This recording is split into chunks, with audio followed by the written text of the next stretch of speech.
Hello,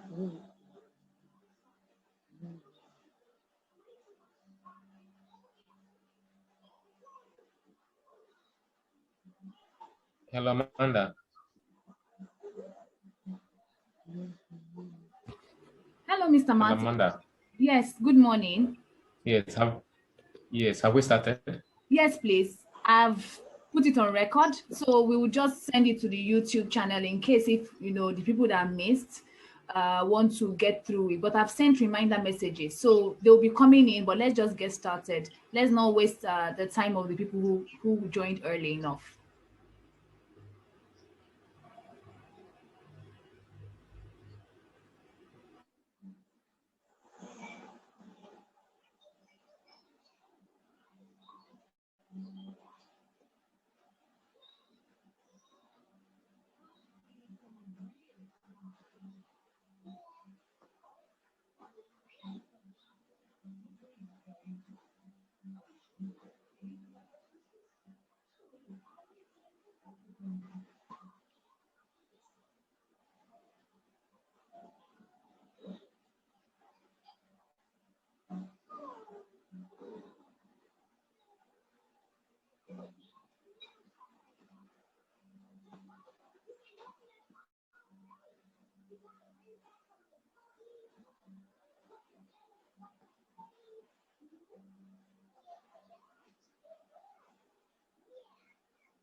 Yes, Amanda, I wanted to know if we've started already so that I can proceed with today's lectures.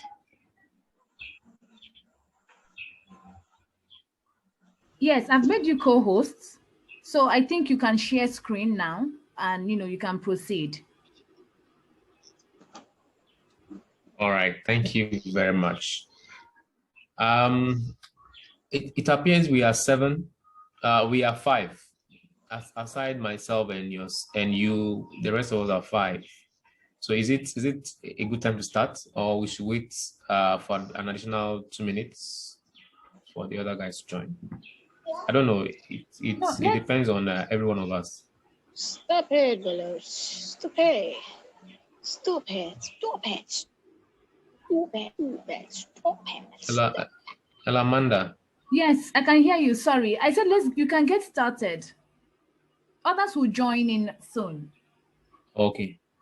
Thank you. All right. Okay. All right. Good morning, everyone. Okay, so we already know my name.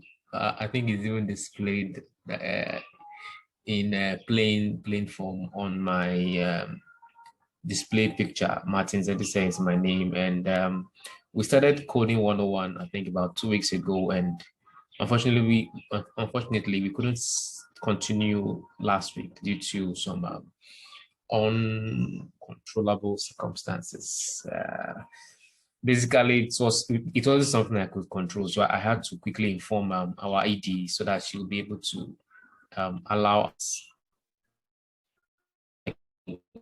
today. So thank you once again, our ED, Amanda Obidike, for this opportunity again to be able to speak to the community.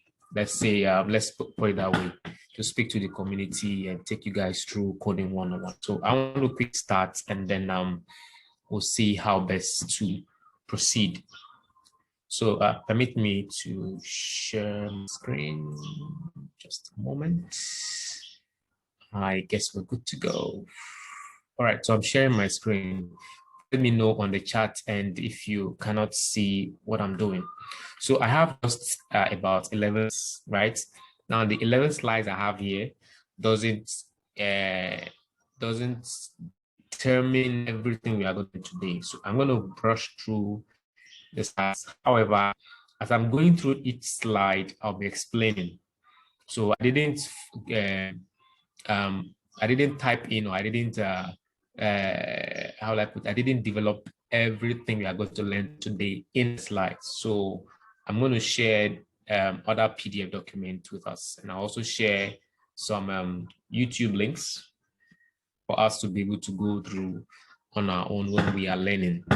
The first thing first, I'm giving you guys heads up. Your assignment is very, very long.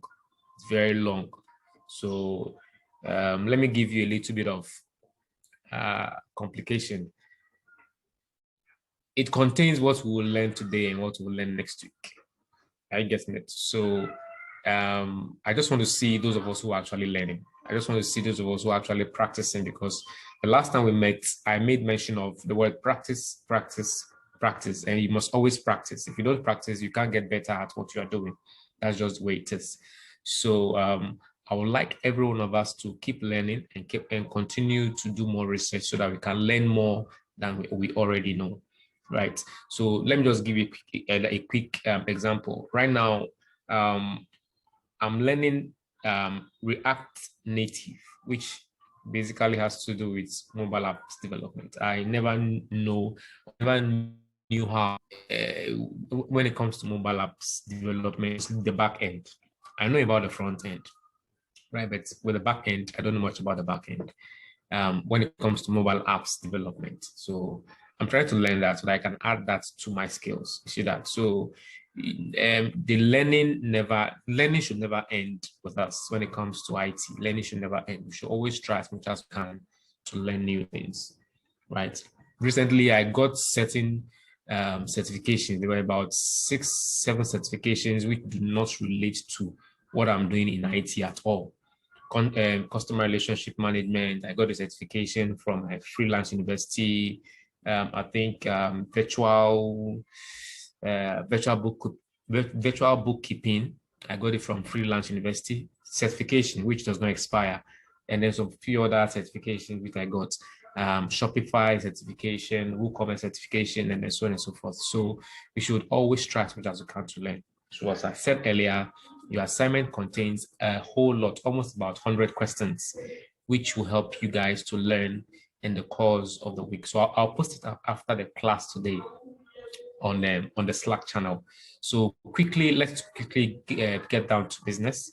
At the end of this lesson, we should be able to identify the different code editors we are going to be using to do our practice. Basically, when you say code editors, that's those editors which you'll be using to write your code, right? Yes, I'm going to share the certification link so that you guys can also benefit from it. Well, you can only see the certification. I think I posted them on my LinkedIn channel. Okay, I'll check my LinkedIn again and see if I posted everything on my LinkedIn. So I'll share it. I'll share my LinkedIn profile with you guys, and then we'll see how best to proceed from there. Yes. So you guys should keep on learning. Never stop learning. That's just it. At the end of this lesson, we should be able to identify the different code editors. We should be able to make a good choice of a code editor. There are certain code editors which may not help you. Number one, Notepad. Notepad is a good code editor, but it's basically for basic coding. Maybe you actually know what you are doing. Or let me put it this way: it's for, let me use the word amateurs actually. But then Notepad will never help you when it comes to serious programming or serious coding. Notepad will not help you. The reason why I'm saying is there's this technology, IntelliSense, or this technology we call code completion. Code completion and IntelliSense helps are usually integrated in other code editors such as Notepad++, I think Atom, Visual Studio Code, Sublime, and so on and so forth. There are lots and lots and lots of code editors. We have Eclipse, we have NetBeans, and so on and so forth. And there are certain code editors you can't use for certain programming languages. Trust me, there are certain code editors you can't use, right? So some code editors that are practically universal. You can code anything in such. Number one is Visual Code. I will always preach about Visual Studio Code because I've benefited a lot about Visual Studio Code. Quickly, we are going to do a bit of a hands-on on HTML5, and then we'll do a little intro into CSS. We will also have to figure out ways to identify resources and communities and groups that will be able to help us while we are practicing our HTML and CSS, and basically web design, not web development. So there's a huge difference between web development and web design, right? So we also do a little bit of insights, just basic insight into Mozilla Developer Network. It's a very, very good resource when it comes to references. As it's a programming language. So every programming language has what we call a syntax, and every syntax has its own semantics and so on and so forth. So as we move on, you will need a reference because there are lots and lots of syntaxes, and there are lots of keywords you have to be using. In the area of HTML and CSS, we have what we call tags, what we call elements, what we call styles, style values and attributes, and so on and so forth. All these have got reference. I mean, that all these are a lot, and you can't memorize everything. Even if you can, trust me, I will advise you don't. It will be a waste of time because there may not be enough space for you to actually learn other things, because when you occupy that space, you will be blocking the space for some other things you need to learn in addition to your knowledge or skill. The reason why I'm saying that is humans have been able to use up to 10% of their brain capacity or of their intelligence capacity. So if you have used up to only let me not just go too deep into that. Anyway, today is so much fun that I feel so elated that we are back together online again. So quickly, I think, I don't know if Amanda did. I'm sure she did because I trust her, she will do it. She informed you guys that you guys will need to download XAMPP. XAMPP, let me quickly explain what XAMPP does. XAMPP is like a simulation of your live server. So a server basically gives you whatever you request from it. So in the world of IT, we have what you call client, we have what we call server. Okay, so your browser is a client, right? The browser is a client. Your software applications, right? Your standalone applications, they are usually taken as client. Let me just put it in short words, in simple terms. Your PC itself can be used as a client, even though your PC can be taken as a server as well. But let's take it for instance, your PC that is in your front right there is your client. It's called a client device. Okay, so there is a server somewhere which works in such a way that whenever you visit a site, okay, and you type www.stemmi.org, right, your clients does requests or posts a request for the files that is contained in www.stemmiafrica.org. I get it, and then the server, knowing what your client has requested for, right, sends or responds by giving you that particular file that you have requested for. So what is happening in essence is there's what we call an index.html or an index.php file that is displayed, which is the very first page you're supposed to see when you visit the website, right? This happens when it comes to when you are visiting websites, and it's similar to when you are using applications or when you are using database management systems, CRM systems, and so on and so forth. So that's just the difference between a server and a client, right? So going forward, I said XAMPP is what? It's a simulation, okay? So you are trying to make your PC run a server and at the same time use it as a client. You see that? So that's what we are trying to do right now. So I'll try and explain the step-by-step by which you are going to use XAMPP on your PC and be able to create a site folder. So everything we'll be doing is just going to be a simulation of what will be happening or what we should do on a live server, so that at the end of this class, I'll take you guys through how you can upload your web page or your website. Let me use the word web page onto a live server, so that it makes it all fun for you. So XAMPP simply means, okay, so the X means cross-platform, right? While the A means Apache. Let me go back to my screen. The A means Apache. So X means cross-platform, right? A means Apache, right? M means MySQL.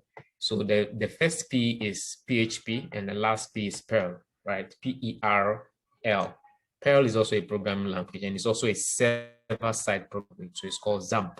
Now, the reason why I asked us to download XAMPP instead of saying you're downloading MAMP or WAMP or LAMP, I think there's also LAMP. Yes, there is LAMP. So M indicates those who are using Mac, the MacBook, right? So those MacBook can download MAMP. So M indicates Mac for that. So those who are using Mac OS and so on and so forth, right? And then we have Apache, we have MySQL, and then we also have PHP, right?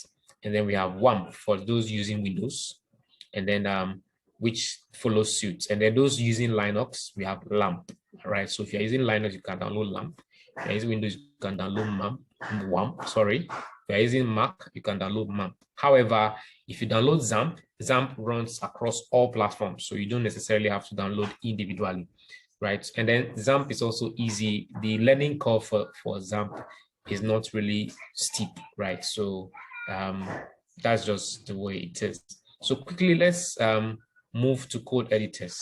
I don't know, before we move to the code editors, let me quickly guide you guys through how you can download XAMPP. I uploaded, I think I've sent I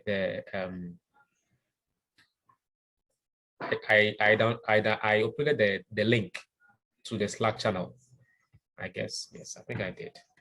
So I don't know if you guys can still see my screen. I guess you're only seeing the slides. Let me, I think I should share my entire screen. Let me share my entire screen.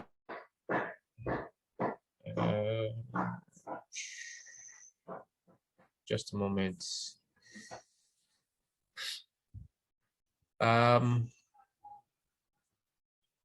There is no extra command to share an entire screen. Anyway, let me share the browser. Let me share the browser. You see what I'm typing out. All right, so I'm sharing the browser for you. You go to XAMPP.com, or you can simply just search for XAMPP on not XAMPP.com. You can simply just search for XAMPP on your in Google, right? Search for XAMPP in Google, and the very first result you see ApacheFriends.org. Okay, see that there's a distribution of each link on there. So you just simply click on download, and then it takes you to the page where you can download XAMPP. We have XAMPP for Windows, we have XAMPP for Linux, and then we also have XAMPP for what? For Mac OS. So you have seen that XAMPP basically is cross platform.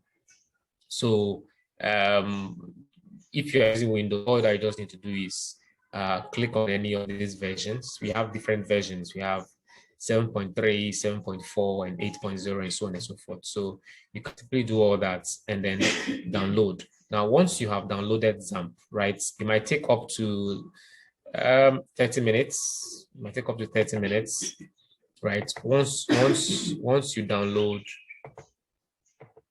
once you are done downloading XAMPP,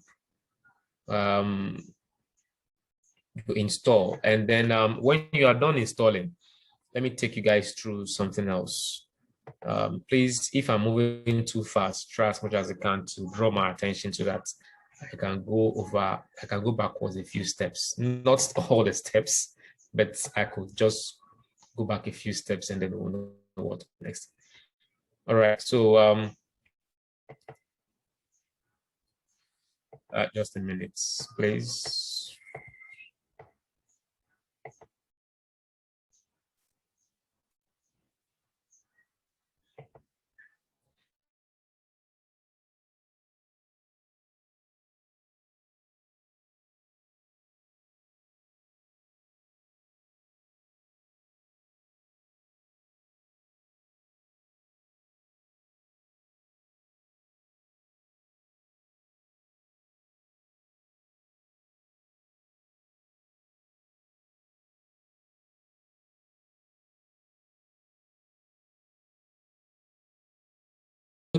to where you have XAMPP, right? Go to the folder where you have.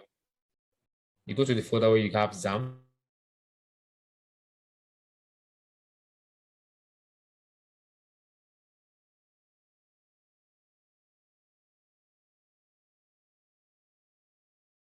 DOCS, right? htdocs. Now open htdocs and then create a new folder, any name, any name you have. So say for instance, the folder you are creating, we are trying to make it look like the folder for our website. Okay, so let's give it any name you like. You can simply give it maybe my my own web, and that'll be all. You can use small letters, you can use capital letters, whichever way. But as a good coding, when it comes to coding ethics or coding conventions, it's usually advisable that you use what? All small letters, or use what we call camel casing. Camel casing in the sense that for every new word or for every new word you are joining, use capital. So my can come as a small letter, then own, so that you have own. So I don't know if I'm sharing this particular screen. Let me see. Let me see. Very good. Okay, so I'm sharing this particular screen, right? So you have my, you can come as a capital letter, and then web can also come as capital letter, or you can leave web as small letter. That's camel casing, right? So if you guys really want to go through advanced programming, then we can do a paid class that you can discuss with my boss, Amanda. Then we'll all see how best we can proceed. So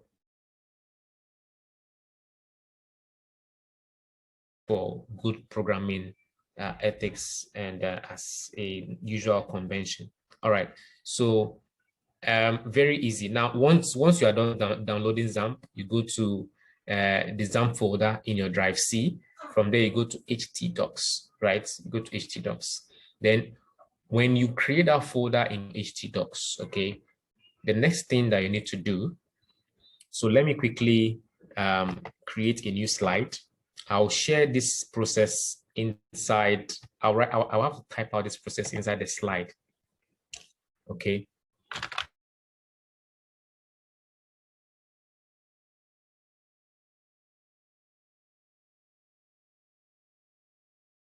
Share this particular portion of the screen. New share slide.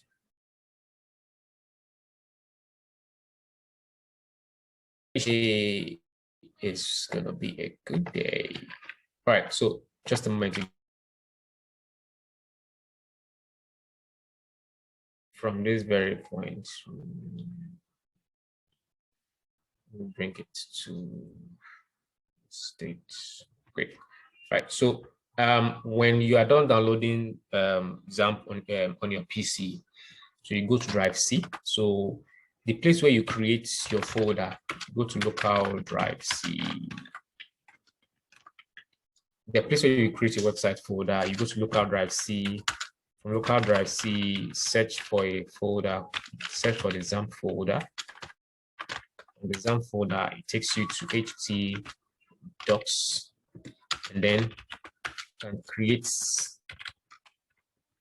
your own website folder in there, right inside your drive C, right? So the first step basically should be download. Okay, so when you're done downloading XAMPP, you go to your local drive C, search for XAMPP folder, search for the htdocs folder, open that, and then create your site folder.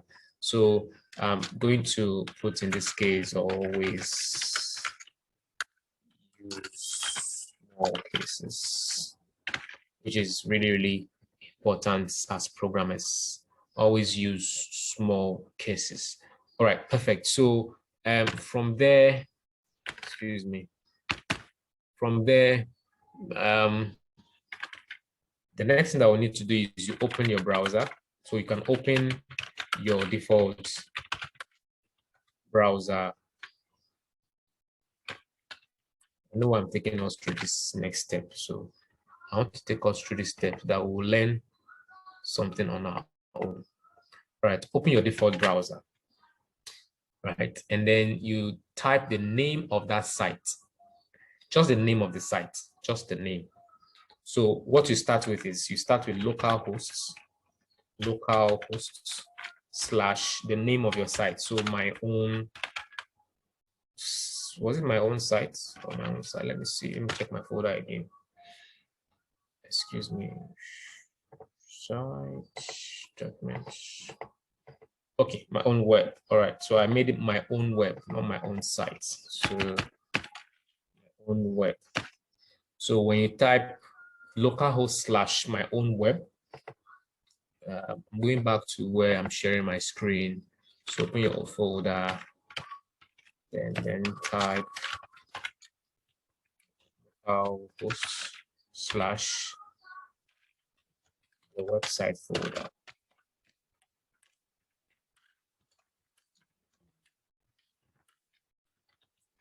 Great. So this will really help us. Now you discover something just happened. It says what? This site can be reached, right? Now let me tell us the reason why this site can be reached. I'm trying to make this mistake so that we will not make that mistake, okay? So whenever you do this, okay, and then you see this issue, it means that your server has not been started. Let's take note of really carefully.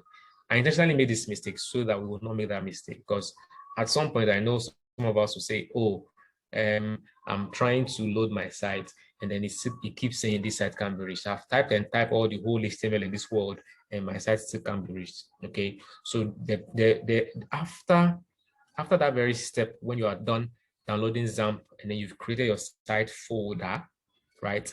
The next step before opening your browser to type your localhost slash your website folder, the next step that you need to do is to start your server. That's the next step. So you start your server, which is what? XAMPP. Now, when you start XAMPP, right, you have to start Apache. Apache is your server, okay? So an example of a server itself is called Apache. Another example of a server is also called SQL or MySQL. MySQL is also a server, right? So more like a database server. In this case, we are not doing database. So let me quickly start XAMPP. Let me quickly start XAMPP. I don't know why I can't share my entire screen.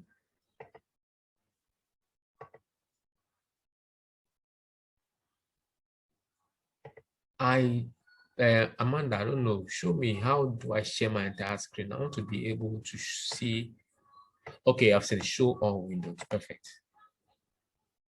Perfect. It says show. Excuse me. Okay, not there. I want to be able to share my entire screen. Google Meet usually give this function, which makes our life a lot easier. It just tells you share entire screen, and then you're sharing it for everybody to see. Anyway, go to your, so long as your PC, so long as your XAMPP is already installed, go to your Windows menu, just type XAMPP, XAMPP, right? You type XAMPP. Now, when you type XAMPP, it shows you a link or a button called XAMPP Control Panel, or an icon with the inscription XAMPP Control Panel. So by clicking on that, always run as administrator. So you can right click, right, and then run as administrator. By running as an administrator, you give the control panel full access of every service on your PC. Okay, nobody will hack anything. This is just a legit software, so you don't have to be afraid to run as administrator. Okay, I've been using XAMPP since 2010. I've been using XAMPP since then, so I don't see why the Apache and Friends guys are going to start hacking your PC. Great. So now when you pop up your XAMPP control panel, this is how you see it. You'll always see it like this. You see XAMPP control panel version, blah, blah, blah, and then so on and so forth. Okay. I will always advise that when you go to the apacheandfriends.org, whatever version you are downloading, try to download the one before the latest version. I stand to be corrected. The gurus, the IT guys on the blog I stand to be corrected. I'm raising my hand and I'm saluting you guys. However, the reason why I'm saying that is every latest version of a software or of an application are usually beta, okay, unless they have tested and tested it and then they've indicated that, well, they will not indicate to you that it is easy, it is okay to download. Most times they are usually doing a test, okay. So it's usually, since it is still undergoing testing and process and all that, it's always best not to download the most latest or the latest, let me use that way, okay. In the world of WordPress, okay, when you are updating WordPress, don't always update immediately. They give you an update. Don't always do it. If you like yourself, don't always try it, because they will always have problems. It's only after like a week or 2 weeks or probably a month before it now becomes what, a stable version. Okay, so when you go to XAMPP, as much as you can, try to download one before the latest version of XAMPP, and then you can proceed to download it. So if I were you, I'll download 7.4.21, right? And then you can proceed to do whatever you want to do. So just give me a minute. So once you are done opening your XAMPP, all that you just need to do, please excuse me. Let me see if I can share this particular section of, okay, good. I can share that XAMPP control panel on the screen for you guys to see. Perfect. So you see that if you look at it very clearly, you see the XAMPP control panel, you see Apache, you see MySQL, you see FileZilla. FileZilla is used for file transfer. Okay, so if you don't have a file transfer application on your PC, then there's no point starting FileZilla. So you see just in front, you see start. So when you have Apache, where you have Apache, just in front of it, you have the start button. All I just need to do, very simple, just click on the start button. Then you see the what do you call it? The indicators inside the console that what you have started your server and your server is running. It says what, attempting to. Then the status says what, that is detected is what, it's running. Now when it shows green at the name, it means what, it is running. These are the process IDs and these are the port numbers. Let's take note very clearly. Sometimes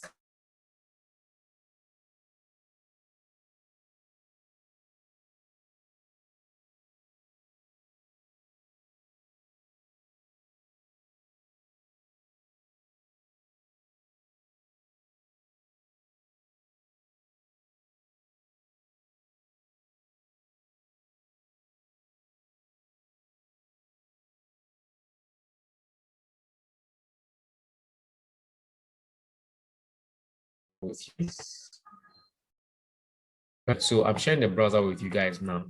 Now, when you go back to your local host again, and you type localhost / my own web, which is the name of your site folder, the moment you tap on it, right, it shows you this, which means that you have been able to create your site folder. You haven't created any site yet. Product stats, you have created a website yet. You have only created your site folder. And anytime you upload any folder on a live server, this is what you see first. It says what, index of / my own web. I believe we are all seeing what I've just shared. Okay, so this is so much fun. It's not complicated. That's why as much as I can, I'm trying to put it into a process or step by step so that you follow the whole thing and then you won't have problems when you're in it on your own, right? So we have been able to create our own site folder. Now, excuse me. Great. So the next thing that we need to do is also very, very simple. Back to your site folder. Go back to your site folder, open your site folder, that's your website folder. You can begin creating a folder you wish. By convention, we always have a CSS folder in every website, right? By convention, let me share the screen. Share the screen for us to see. By convention, we always have a JS folder. This is for JavaScript files. CSS is for all the CSS styles, the external style sheets you are going to create it. And then have MIG5. MIG5 means in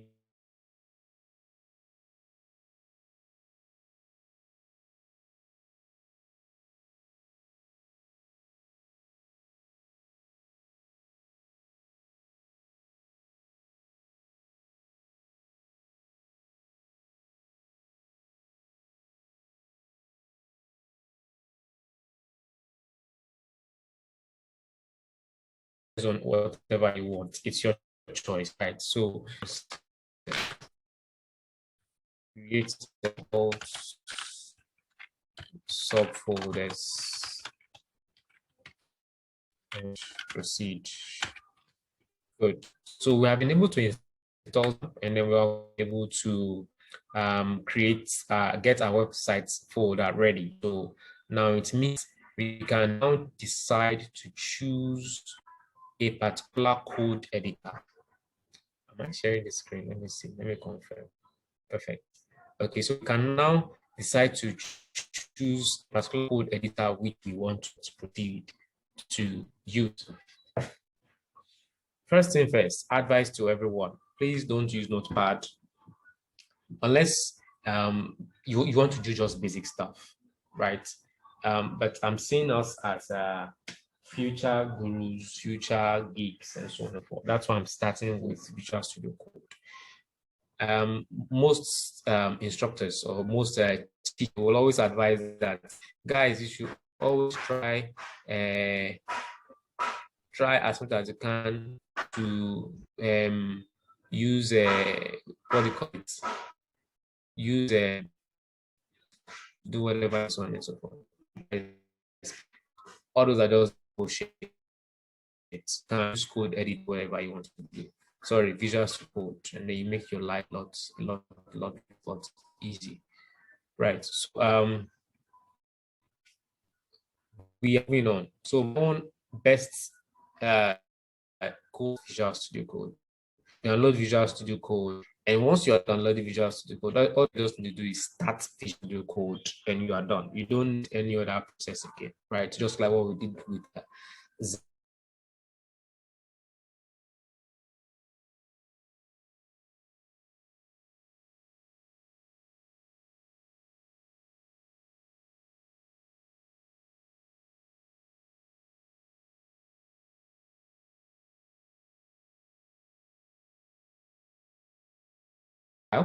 So what we need to do right now is we want to link our site folder, or we will import our site folder into Visual Studio Code. So let me show you guys how to do that. Let me share the Studio Code page. Just a moment. I just so wished Zoom can just update their systems. Why are they making life so complicated for us? Why can't we just share the whole screen? Which can allow me this now? Anyway, let me just show you guys so you know what I'm talking about. So I'm video post screen. Okay, so you open your Visual. This is how it is. When you're doing nothing yet, this is how it looks. File menu, edit menu, selection, and so on and so forth. I'm not going to bore you with all those long details. We just go to file. What you're trying to do is you're trying to import your site, right? Site folder in Visual Studio so that you can begin coding. That's all we are trying to do right now. So you go to, instead of going to new file, right? You come to open folder. So when you go to file, you come to open folder. And I'll have to type that inside the slide so that you guys can follow that same process. And then the code, right? File, and open. Good.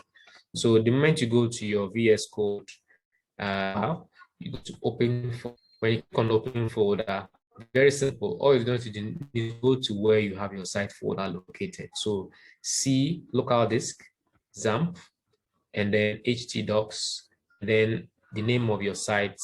The moment you click on the name of your site, you have opened it. You don't have to click on any other folder again. You just click select folder at the bottom, the button at the bottom, select folder, and then voila, you have been able to import, right, the site folder into Visual Studio Code.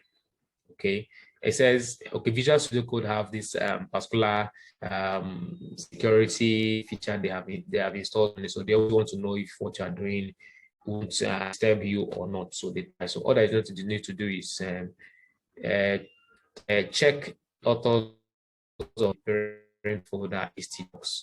Then yes, I trust. That's all. We don't have to get a promo. Okay, so once you do that, okay, you would have imported your site folder. You discover that your site folder says the name of your site. Mine is my own web, right? And I have the CSS folder, and I have the image folder, and I have the JS folder as well. Okay, so you can proceed. Please note that the way my own icons are showing, yours may not show like that. Okay, but I'll show you a particular extension. Okay, I'll show you an extension that will make your folder show like that. But in the meantime, let's get to business. Okay, we are trying to create file. Okay, trying to create our first web page. That's the next step. Okay, trying to create our first web page. So what do we do? All that you just need to do is you can either click on file, okay, or you see this button in front here. But you click on new file, right? When you click on new file, everything you do inside here, select the language. Excuse me, please. Okay, so when you click on new file, or better still, instead of going through the long process, now you see where you have my own web. You can see I'm sharing the screen, right? Okay, perfect. You see you have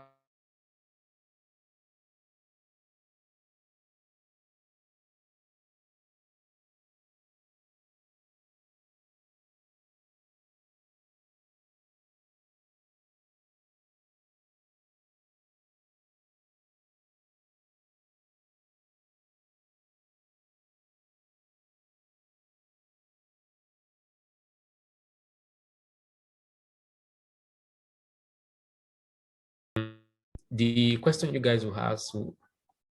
One question you guys may ask is, why didn't we? Why don't we have an extra folder for all the HTML files? It's your choice.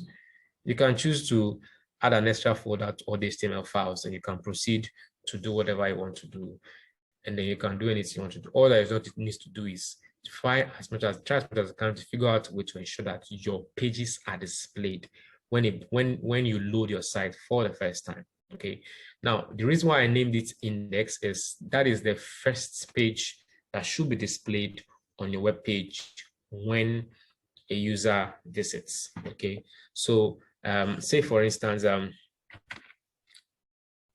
not alt tab. Say for instance I'm trying to create an HTML type. Type.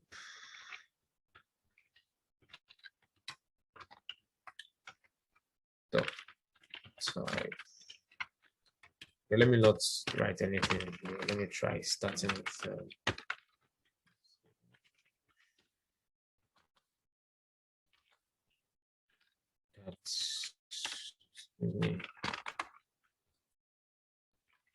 trying to finish up something here. Just a moment, guys. I want to show you something before I proceed.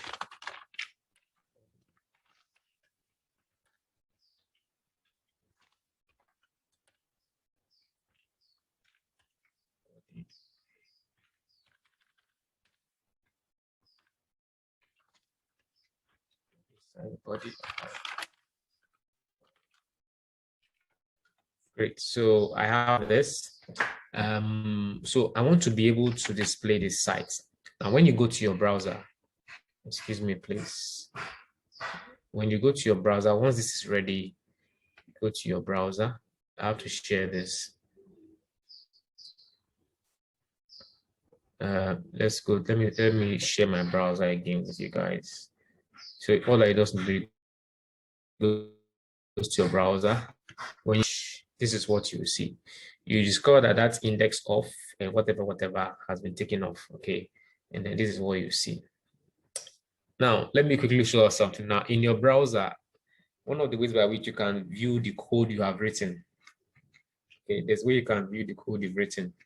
Say all the tags and elements, which we are still going to go through, all the tags and elements which we're writing. How do you view them in your browser? That's how do you view those codes, not the display or the content display itself, but just the codes only.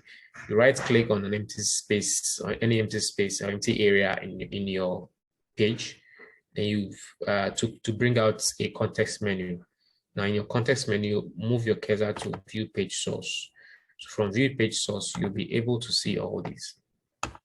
So this is the code you wrote in your Visual Studio Code editor. This is how it is displayed in your browser, and that is basically how you see it, right? So you, some of us might be asking, why am I writing all these things? HTML, head, body, and blah, blah, blah. This is how we call tags, okay? So I will explain very soon. I just wanted to quickly show us how everything we want to do is fought, right? How it will be displayed, and then and so on and so forth. How it will be displayed and so on and so forth. All right, it says my screen sharing is paused.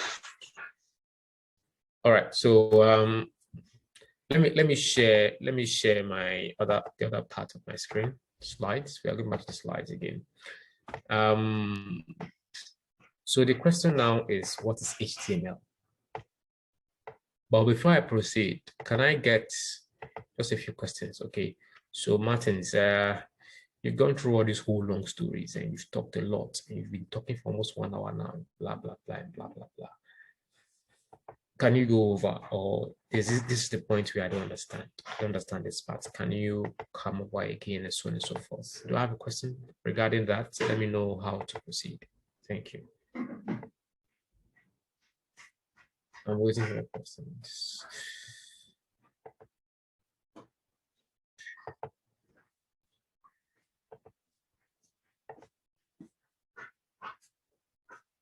Yeah, in your chat panel, you can just drop your questions there so I can proceed.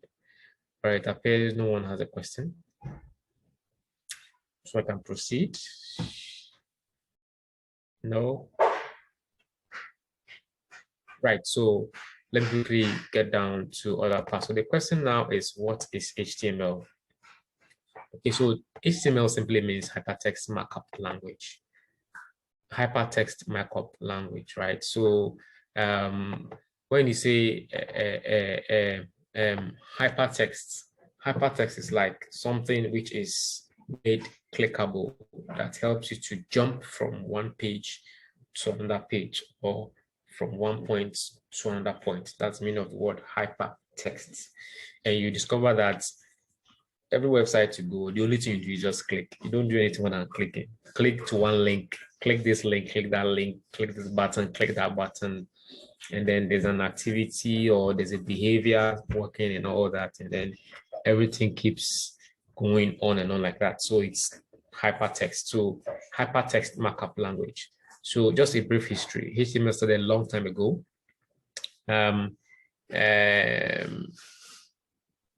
Just a few people just came together to figure out a way to be able to display contents on the browser after browsers started developing and all that. So in 1991, the World Wide Web Consortium, right, decided to accept HTML as the generally accepted language to be displayed on web pages. Okay, so 1991 HTML was first published. HTML1 was first published, but then it wasn't called HTML1. It was called HTML, right? And then 4 years later, they created what we call HTML2. Okay, so they upgraded, okay, or let me say they updated to HTML2. And then from there, they went on to HTML 3.2, 4.01, and then they moved to XHTML. Okay, I think they wanted to give some form of extra restrictions or extra let me say, a stricter version of HTML itself. Okay, I'll share the slide with us. A stricter version of HTML itself. They wanted to make it much more strict because there were certain rules that were being flouted. Okay, when it comes to trying to close tags, trying to end certain kind of tag. You know, in HTML, it is tags, tags, tags, and nothing more than tags, right?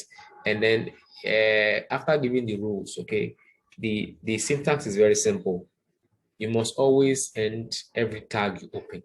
Okay, I'll show us how to open and close a tag. Okay, so even though there are certain kind of tags we don't necessarily have to close. Okay, however, from the very beginning, all tags were made to be closed. Okay, you must always terminate. So you must, when you open a tag, you must close it. Okay, now at some point, people started doing it in different ways. Some designers will design, they will open a tag, they won't close it and all that. So they developed XHTML, which is a stricter version of HTML, right? And then they proceeded to do XHTML 1.0, which was trying to enforce all browsers to be able to force every tags to be closed whenever it is opened. Okay, they moved to HTML 1.1 and then HTML2, and then the current version we are in right now is HTML5. That's the current version we are using right now. Now, the current version was developed in 2012.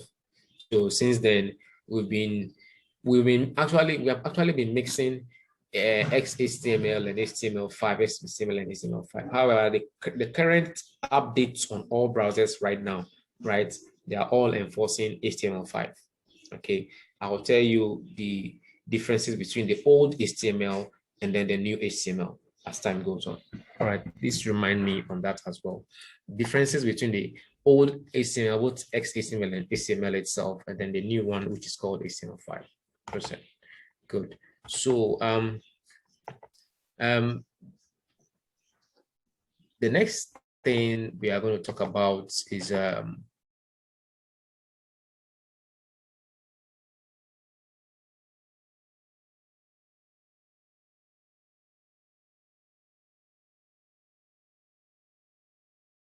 structure of your web page. That's what HTML does. Just the skeletal structure and nothing more. It doesn't handle any other thing than that. Excuse me. So it uses these tags that I mentioned earlier to display all content. Okay, so by content, I mean your text, your images, your videos, your audios, your drawings, canvas, and so on and so forth. Anything you want the user to see on the browser, okay, we use tags to display them, right? And then we'll also be talking about CSS later on, so we'll still come back to this end. But I don't want to go straight into CSS yet, right? So how do we now create a simple web page? Okay, I think we've done getting your server running, starting your editor, site folder, and so on and so forth. Okay, I think we've done all this process already. But the other process I gave to us was a more detailed process than this one. So we can always go through any of the two to see how best we can proceed, right? So this is the new definition of a complete HTML page. Let me replace that with what I have in my code editor. Let me replace that with what I have in my code editor. Right, so I have, just a moment. Let me share this part of my screen. So all I just did was I copied the basic structure of an HTML page. So the basic structure is what you are seeing on your screen right now. Okay, the first thing that we always do is what we declare a doc type. Now the doc type is a simple message you are passing to your browser. That's the language or the document type, right, which you are coming to program, or you're coming to code out on the browser for the browser to understand, or for the browser to see, or for the browser to know is HTML. That's just the definition. In the old times, the other definition, the doc type declaration in the old days was quite longer than this one. Let me quickly display that for us. Just a few seconds.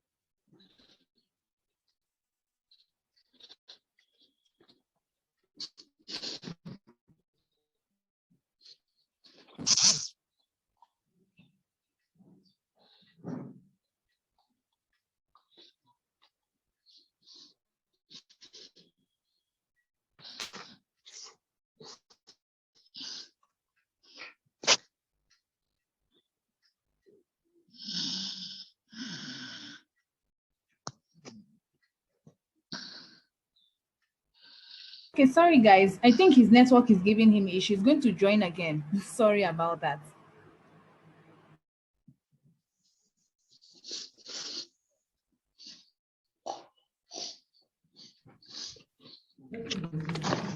Okay, Amanda, am I back online? Yes, you are back. You are back online now. Amanda is around. Hello, Amanda. Am I back online? Or can anyone tell me if I'm back online so that I can proceed?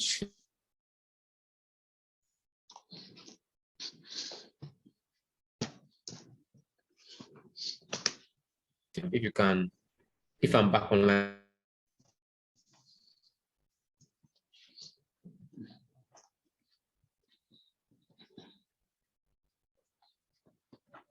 Yes, Mr. Martins, you are back online. Yes.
Okay, yeah. So I guess I'm back now. Let me quickly share my screen. Okay. So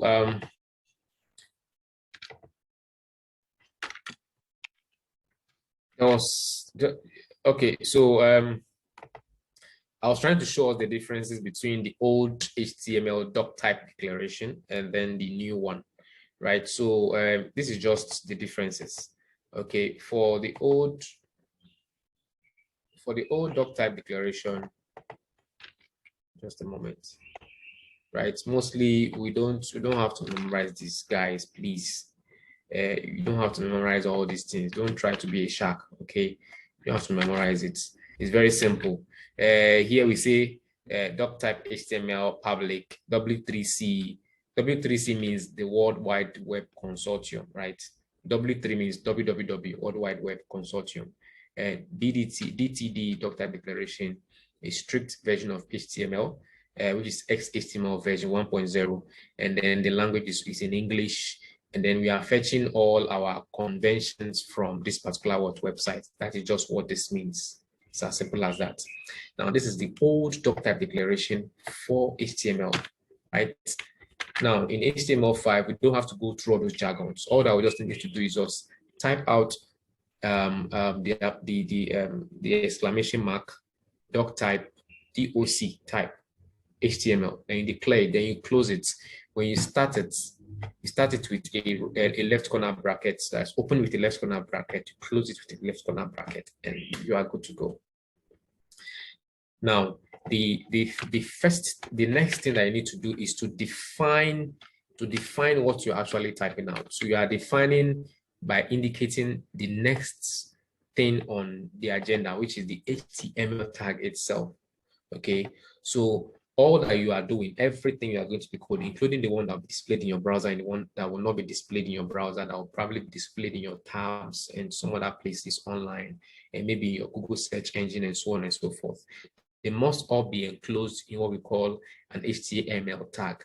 And with an HTML tag, right, as you can all see on my screen, I don't know if I can use this to zoom. All right, let me zoom in properly so you guys can see what I'm talking about. Okay, so you see that after declaring your doc type, you see the HTML tag. Now, if you take the language out, okay, if you take the language out, this is how it is. Now, this is an opening HTML tag, and this is a closing HTML tag. So you discover that an opening HTML tag or an opening tag doesn't have to be only HTML tag. An opening tag basically starts with what? HTML, right? The left corner bracket, then the name of the tag, then you close it with the right corner bracket. You haven't closed it, you have opened it, okay? So we always enclose them with what? With the left and right corner brackets. So you open it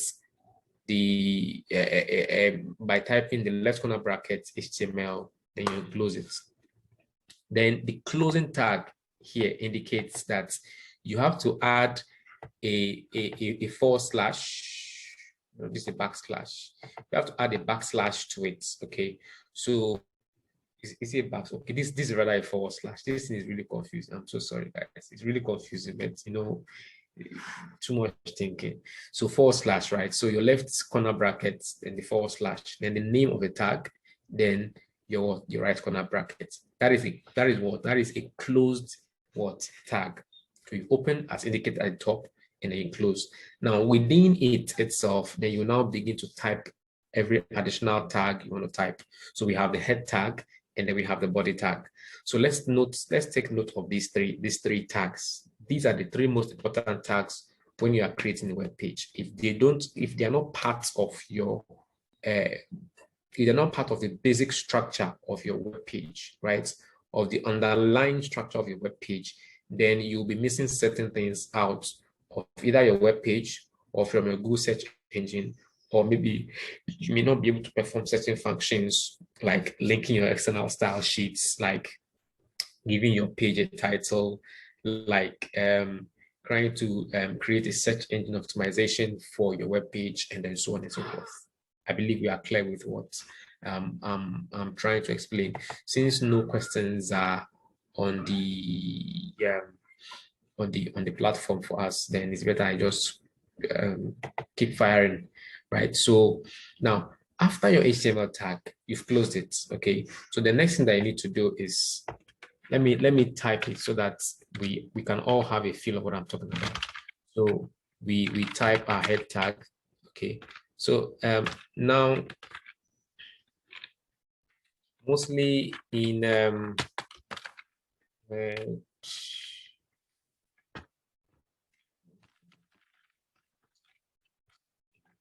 to see, great. Okay, so I was the head. This is what we call the code completion. But let me just type everything out raw. Let me type everything out raw that you all see what I'm talking about.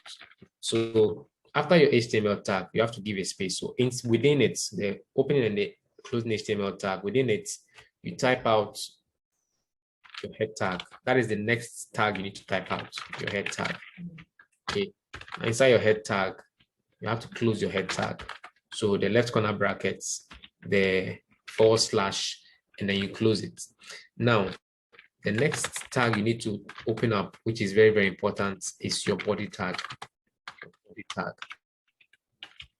I'll explain what each of these ones stand for. Now, because I have integrated code completion in my own VS Code, it has automatically enclosed the body tag for me, right? So you can keep saving if your PC is what do they call it? They say desktop PC. If your PC is desktop, please keep saving so that you don't lose what you are typing out. Now, what is displayed in your browser, right? Whatever content you want to be displayed in your browser for people to see or for your users to see should be enclosed within or should be within the body tags, right? That's the opening body tag and then the closing body tag, okay? They must be here, inside here. And then whatever you want in terms of search engine optimization, you are trying to link a JavaScript file, you're trying to link an external JavaScript file, an external CSS file. We are trying to do a search engine optimization for your web page and so on and so forth. Then everything should be contained within the head tag. It's very, very important. Okay, so inside here, we usually say meta.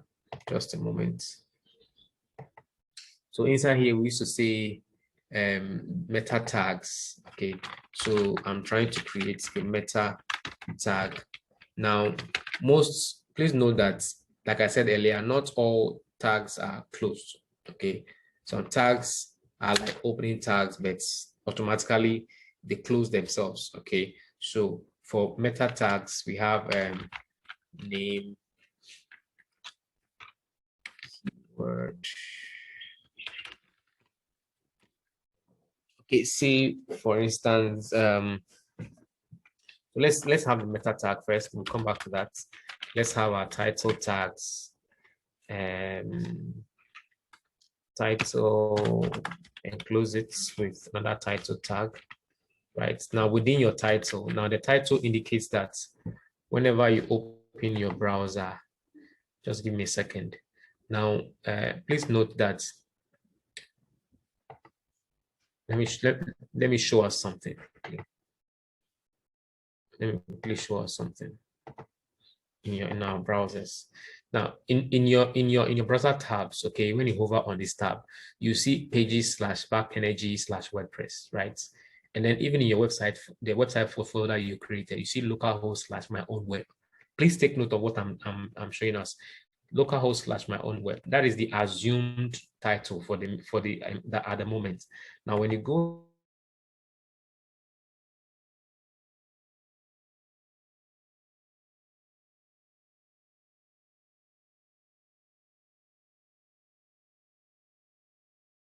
okay, and then you save. Once you save, all you just need to do is come here and refresh.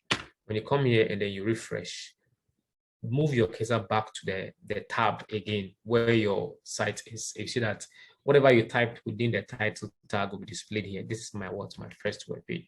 So which indicates that anything you have within your title tag is always displayed as the title of that page, not of the website, but of that particular page.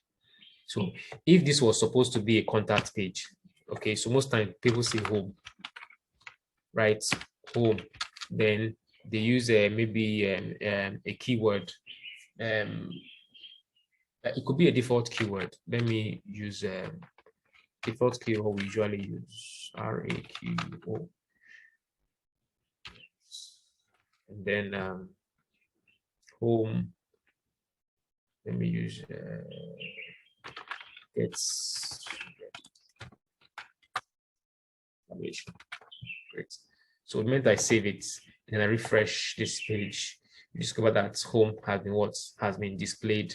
You see that, sorry, our title has been changed once again. So quickly, let's move down to the next tag you can find within your head tag. We haven't come down to the body tags yet. So the next tag you can find within your head tag is a particular tag we call the link tag. Okay, the link tag. The link tag is very, very important. But also, please note that the link tag also encloses itself, so we don't have to close it like that. I don't know, just like how we do the meta tags. Okay, we don't have to close the link tag as well. So with the link tag, mostly we use the link tag to connect external files, right? use the link tag to connect external files. So say for instance, we have an external file called a CSS file. So let's practically, let's create a new CSS file. So I've selected the CSS folder and now to create a file inside. So I'm naming it styles.css. Okay. Inside your website folder, to create a new file inside the folder, you have to select that folder. But if you just directly click on this without selecting a folder, that file will be created inside the root of your website folder itself. So when I select the CSS, I click on the new file. You see that I'll be creating a new file inside that CSS inside the CSS folder. Yep. Yes, we'll be running off in 10 minutes. That's fine. So I'm just going to quickly explain the one for the head. I'll explain everything within the head tag, and then we can proceed to end the class. Yeah. So now I've created I have an external file called styles.css. So I want to link it. It's very simple. So you create your link tag, and then all that we always do mostly is to try to tell the browser that this is a style sheet. Okay. Then after that, we need to connect by typing all this out. Okay, so by typing this out, you are indicating to the browser that guys, this is what's a link to my external file. Excuse me. So this is a link to my what external file.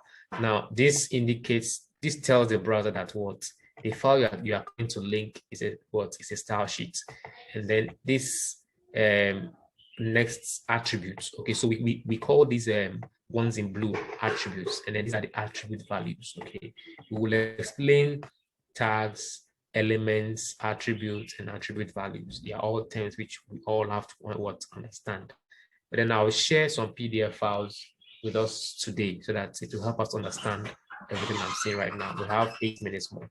So this particular attribute tells the browser that what you are coming to link an external file style sheet, and then because you've indicated it here already, and then this is a link. This indicates that we are coming to link the exact external style sheet, okay, which is called what?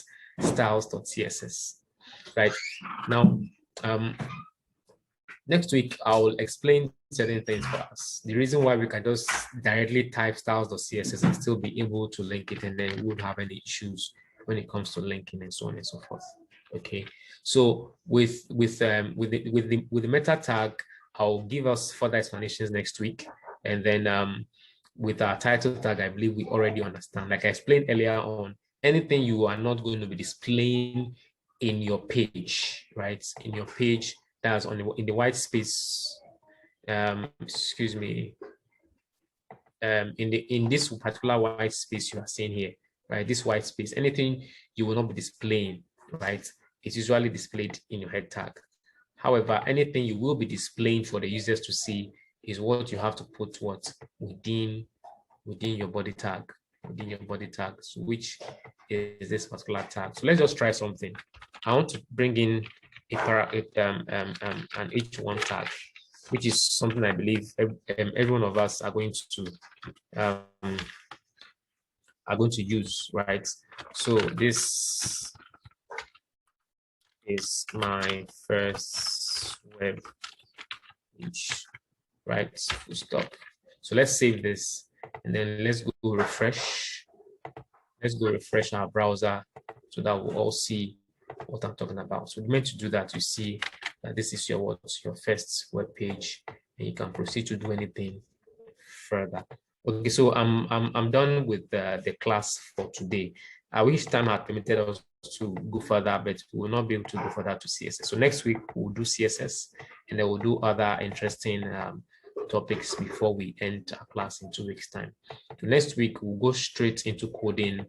Well, we did a little bit of coding today, but next week we'll go straight into the tags, and then the elements, and then the styles, and then so on and so forth. So next week is going to be 100% coding and no more history talk. Thank you very much, Amanda.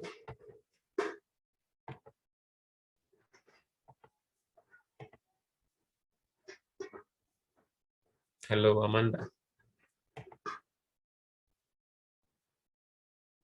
Hello. Okay, Yes, okay. I can hear you, Mr. Martins. Thank you so much. Yeah. I was thinking, at least you taught us basically, how they can download the link that they need for to test their codes and all. Tools. So I Yeah. was Yeah. thinking, everyone can do it during the week and they can share Yeah. their feedback on the platform so that we know that at least they already know how to launch the program. They already know how to put basic casing the bodies, the text, and everything. What do you think? Yeah, I think it's a good idea. It's a very good idea. It's something which will also help me understand where you guys are having issues. So Yes. that'll be good. So you guys should try and drop it on the Slack channel. So and then please, I wanted to see something. The assignment, the assignment one, only no one submitted assignment one, and then I think it was only Celeste. Is it Celestina? It was only Celestina who submitted the other assignment, the assignment two. Let me verify just a second. Wow. Thank you. Yeah, it was only Celestina who did it. So Oh, please let's try as much as we can because it will really help us to learn. Thank you. yes. Yeah. Yes. Wow. Thank you so much, Celestina. That's actually why the Slack channel is there, so that in case if we have any issues during the week, we can always share it on the platform. And Mr. Martins, Yeah. please also help us share the certification links that you sent, because it's ideal that we should keep ourselves updated on certain kind of skills and opportunities. So you can share it with us on the Slack channel. And Okay, I'll do that. I would love, I would personally check up on everyone to see if we've been able to deploy all we learned today and any issue you may have in between. Mr. Martins will be happy to help you through. Yes. Thank you, everyone. We really appreciate you. Udochukwu, welcome. Lelen, thank you. Good to see you. Joshua, Celestina, thank you all so much. Yeah. Yes. Thank you for today and have a blissful week. Okay, guys, take care of yourselves. Thank you so much. See you on Saturday again.